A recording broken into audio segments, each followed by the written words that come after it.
ಸ್ವತಂತ್ರರ, ಅವ್ರು ಏನು ಮಾಡಿದ್ರು ನಡೀತದೆ. ಇಷ್ಟು ದಿನ ನಮ್ಮ ಪಕ್ಷದ ಚೌಕಟ್ಟಿನಲ್ಲಿದ್ದರು, ಏನಾದ್ರು ಸಲಹೆ ಸೂಚನೆ ಕೊಡೋದು ಮಾತಾಡ್ತಿದ್ವಿ. ಈಗ ಅವ್ರು ಸ್ವತಂತ್ರ ಹೊಸ ಪಕ್ಷ ಒಂದು ಕಟ್ಟಿದ್ರೆ ನಡೀತದೆ, 4 ಕಟ್ಟಿದ್ರೆ ನಡೀತದೆ. ಅದ್ರ ಬಗ್ಗೆ ನಾವೇನು ಹೆಚ್ಚಿಗೆ ಹೇಳಕ್ ಹೋಗಂಗಿಲ್ಲ. ಎಲ್ಲ ಕೆಲವೊಂದು ಹಿಂದೂ ಕಾರ್ಯಕರ್ತರು ಎಲ್ಲರೂ ಅವ್ರ ಜೊತೆಗೆ ಸೇರಿದ್ದಾರೆ, ಎಲ್ಲರೂ ಮಾತಾಡ್ತಾರೆ. ಸ್ವಲ್ಪ ದಿನ ಆದ್ಮೇಲೆ ಎಲ್ಲ ಸರಿ ಹೋಗುತ್ತೆ ಅಂತ ನಮಗೆ ವಿಶ್ವಾಸ ಇದೆ.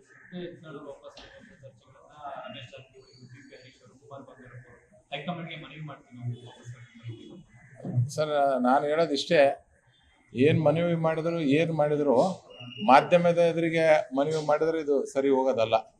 ಪಕ್ಷದ ಚೌಕಟ್ಟಿನಲ್ಲಿ ಹೋಗಿ ವರಿಷ್ಠರಿಗೆ ಮನವರಿಕೆ ಮಾಡಿ, ವರಿಷ್ಠರ ಜೊತೆ ಕುಂತು ವರಿಷ್ಠರಿಗೆ ಮನವೊಲಿಸಿ ಇನ್ನೊಂದ್ಸರಿ ಈ ಥರ ಘಟನೆ ಆಗ್ಲ ಅಂತಂದಾಗ ಏನಾದರೂ ವಿಚಾರ ಮಾಡ್ಬೋದು.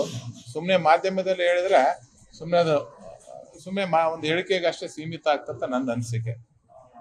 ಅಪ್ಪ ಮಕ್ಕಳ ವಿರುದ್ಧ ಮತ್ತೆ ಅವರು ಪಕ್ಷದಿಂದ ಅವ್ರಿಗೆ ಪ್ರಶ್ನೆ ಅಡ್ಜಸ್ಟ್ಮೆಂಟ್ ಪಾಲಿಟಿಕ್ಸ್ ಅವರ ಕಪಿಮುಷ್ಟಿಯಿಂದ ಪಕ್ಷ ಹೊರಗಡೆ ಬರೋದು ನಾನು ಹೋರಾಟ ಇರುತ್ತೆ.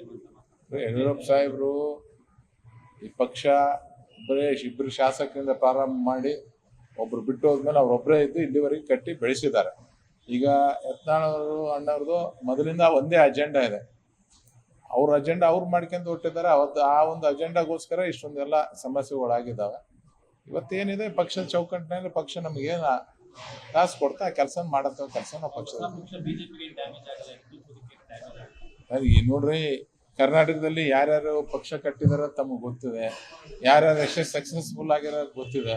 ಅದ್ರ ಬಗ್ಗೆ ನಾನೇನು ಜಾಸ್ತಿ ಮಾತಾಡೋಷ್ಟು ದೊಡ್ಡವಲ್ಲ.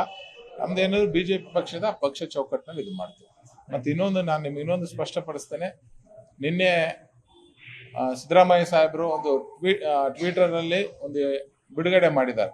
ತುಂಗಭದ್ರಾ ಕಾಲುವೆಗೆ ನಾವು ನೀರು ಬಿಡ್ತಿದ್ದೇವೆ, ಅದರಿಂದ ಯಾದಗಿರಿ ಜಿಲ್ಲೆಗೂ ಒಳ್ಳೆಯದಾಗಿದೆ ಅಂತ ಮಾಡಿದ್ದಾರೆ. ದಯವಿಟ್ಟು ಯಾರೋ ಸಿದ್ದರಾಮಯ್ಯ ಸಾಹೇಬರಿಗೆ ತಪ್ಪು ಮಾಹಿತಿ ಕೊಟ್ಟಿದ್ದಾರೆ. ತುಂಗಭದ್ರಾ ಕಾಲುವೆಯಿಂದಾಗಲಿ ತುಂಗಭದ್ರಾ ನದಿಯಿಂದಾಗಲಿ ಯಾದಗಿರಿ ಜಿಲ್ಲೆಗೆ ಯಾವುದು ಸಂಬಂಧ ಪಡಂಗಿಲ್ಲ. ನಾವು ಕೇಳಿದಂಥ ನೀರು ನಾರಾಯಣಪುರ ಡ್ಯಾಮಿಂದ ಬಿಡುವಂಥ ನೀರನ್ನ ನಾವು ಕೇಳಿದ್ದೇವೆ. ರೈತರು ಬಹಳ ಸಂಕಷ್ಟದಲ್ಲಿದ್ದಾರೆ.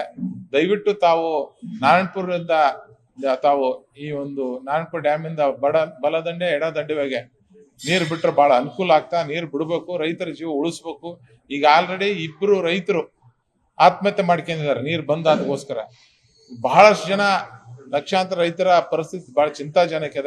ದಯವಿಟ್ಟು ತಾವು ಬಿಡ್ಬೇಕಂತ ನಿಮ್ಮ ಹತ್ರ ಮನವಿ ಮಾಡ್ತೇವೆ. ನಿನ್ನೆ ನಾವು ಹೋಗಿ ಮೊನ್ನೆ ಹೋಗಿ ಅವ್ರ ಮನೆಯಲ್ಲೇ ಭೇಟಿ ಆದ್ವಿ. ಸಿದ್ದರಾಮಯ್ಯ ಸಾಹೇಬ್ರಿಗೆ ಮನೇಲಿ ಬಿಟ್ಟು ಮೆಮೊರಂ ಕೊಟ್ಟಿದ್ವಿ. ಅವಾಗೂ ಹೇಳಿದ್ರು, ಇಲ್ಲ ನಾನು ಕೊಯ್ನಾ ಡ್ಯಾಮ್ ಇಂದ ಮಾತಾಡಿ ಅಲ್ಲಿ ನೀರು ಬಿಟ್ರೆ ನಿಮಗೆ ಬಿಡ್ತೀನಿ ಅಂತ ಹೇಳಿದ್ರು. ನಾವು ಅವ್ರಿಗೆ ರಿಕ್ವೆಸ್ಟ್ ಮಾಡಿದ್ವಿ, ಸರ್ ಕೊಯ್ನಾ ಡ್ಯಾಮ್ ಅಲ್ಲ, ನಮ್ಮ ಹತ್ರ ಡ್ಯಾಮ್ನಲ್ಲಿ ಆಲಿಮಟ್ಟೆ ಡ್ಯಾಮ್ನಲ್ಲಿ ಸಾಕಷ್ಟು ನೀರು ಇದಾವೆ, ಬಿಡ್ರಿ.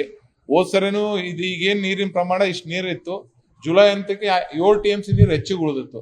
ಆ ಥರ ಹೆಚ್ಚಿಗೆ ಉಳಿಸಂದು ರೈತರಿಗೆ ಅನುಕೂಲ ಆಗಂಗಿಲ್ಲ. ದಯವಿಟ್ಟು ನೀರು ಬಿಡ್ರಿ ಅಂತ ಮನವಿ ಮಾಡಿದ್ದೇವೆ. ಅವರು ಇಲ್ಲ, ನೀನು ಟೆಕ್ನಿಕಲ್ಲಿ ನೀನು ಶಾಣೆ ಅಲ್ಲ, ನಾನು ಶಾಣೆ ಅಲ್ಲ ಅಂತಂದ್ರು. ಇಲ್ಲ ಸರ್, ನಾನು ನದಿ ದಂಡೆಗೆ ಇರೋದಕ್ಕೋಸ್ಕರ ನೀರಿನ ಮಹತ್ವ ನಮ್ಗೆ ಗೊತ್ತಿದೆ ಅಂತ ರಿಕ್ವೆಸ್ಟ್ ಮಾಡಿದೆ.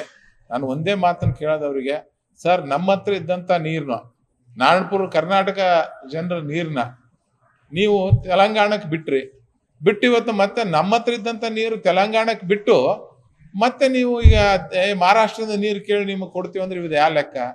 ಅಂದ್ರೆ ಸುರ್ಪುರ್ ಮತಕ್ಷೇತ್ರ, ಶಾಪುರ್ ಮತಕ್ಷೇತ್ರ, ಜೇವರ್ಗಿ ಮತಕ್ಷೇತ್ರದವರು ಕಾಂಗ್ರೆಸ್ ಅಭ್ಯರ್ಥಿಗಳನ್ನ ಗೆಲ್ಸಿದೆ ತಪ್ಪಾಯ್ತಾ? ಅಲ್ಲೆಲ್ಲ ನಿಮ್ಮ ಶಾಸಕರಿದ್ದಾರೆ, ಯಾಕೆ ಈ ಮಲ್ತಾಯಿ ಧೋರಣ ತೋರಕತ್ತೀರಿ? ಆಲಿಮಟ್ಟಿಗೆ 1ನೇ ತಾರೀಕಿಂದ 6ನೇ ತಾರೀಕುವರೆಗೂ ನೀರು ಬಿಡ್ತಿದ್ರಿ. ಏಪ್ರಿಲ್ 1ರಿಂದ 6ವರೆಗೆ ಆಲಿಮಟ್ಟಿಗೆ ಸಂಬಂಧಪಟ್ಟಂತ ಡ್ಯಾಮಿಂದ ನೀರು ಬಿಡ್ತಿದ್ರಿ. ಇದಕ್ಕೆ ತುಂಗಭದ್ರಾಗ ಬಿಡ್ತಿದ್ರಿ.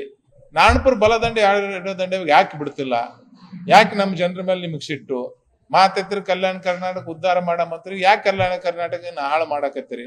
ನಿಮ್ ಕೈ ಜೋಡಿಸಿ ಮನವಿ ಮಾಡ್ಕೊಳ್ತೇವೆ, ದಯವಿಟ್ಟು ನಮ್ಗೆ ನೀರು ಬಿಡ್ರಿ.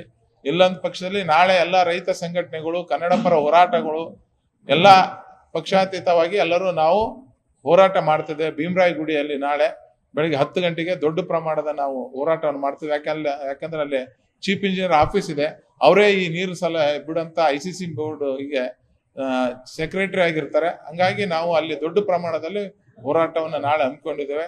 ದಯವಿಟ್ಟು ಸಿದ್ದರಾಮಯ್ಯ ಸಾಹೇಬರಿಗೆ, DK ಶಿವಕುಮಾರ್ ಅವರಿಗೆ ಕೈ ಮುಗಿದು ಮನವಿ ಮಾಡಿಕೊಳ್ತೇವೆ. ನಿಮ್ಮ ಹೈಕಮಾಂಡ್ನ ಮನವೊಲಿಸೋಗೋಸ್ಕರ, ನಿಮ್ಮ ಹೈಕಮಾಂಡ್ನ ತೃಪ್ತಿ ಮಾಡೋಗೋಸ್ಕರ ತೆಲಂಗಾಣಕ್ಕೆ ನಮ್ಮ 10 TMC ನೀರನ್ನು ಬಿಟ್ಟಿದ್ರಿ. ಅದೇ ನೀರು 10 TMC ನೀರು ನಮ್ಮ ರೈತರಿಗೆ ಕೊಟ್ಟಿದೆ ಅಂದ್ರೆ ಎಲ್ಲಾ ಬೆಳೆಗಳು ಪಾರಾಗಂತ ಕೆಲಸ ಆಗ್ತಿತ್ತು. ಬಿಟ್ಟು ಇವತ್ತು ನಾವು ಹೋಗಿ ನಿಮಗೆ ಮನವಿ ಕೊಟ್ರೆ ನಾವು ಮಹಾರಾಷ್ಟ್ರದಿಂದ ನೀರು ಕೇಳ್ತೀವಿ ಅನ್ನೋದು ಇದು ಸರಿಯಲ್ಲ.